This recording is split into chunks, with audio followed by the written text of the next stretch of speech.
Trash Talks. Άντε, πού είναι το περιοδικό μια ώρα να παίξουμε? Μέχρι και η σύνδεσή του θα κολλάει αυτόν. Έλα, να τη συνδέθηκε. Παιδιά, είμαι online. Λοιπόν, βρωμιάρεϊ, σκουπίδο quiz. Γιατί ο μπλε κάδος είναι πολύ καλύτερος από τον καφέ? Γιατί στον καφέ έχει μόνο σαπίλα. Έχει τα αποφάγια της ζωής. Έχει το... Τέλος πάντων, σημασία έχει ότι όλοι θα γυρίσουμε σελίδα στη ζωή μας. Τώρα που διαχωριστήκαμε, θα μπορέσουμε να ανακυκλωθούμε και να γεννηθούμε πάλι ως κάτι άλλο.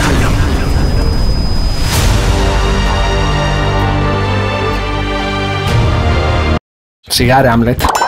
Πω ρε φίλε, γιατί πρέπει να είσαι πάντα τόσο κολλημένος? Γιατί είναι κομμάτι της δουλειάς του να είναι κολλημένος από τα...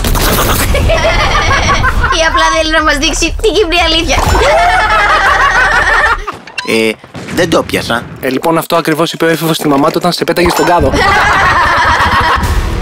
Ούτε αυτό το πιάσα. Ούτε αυτό το πιάσα. Ρε παιδιά, ούτε αυτό το πιάσα. Παιδιά.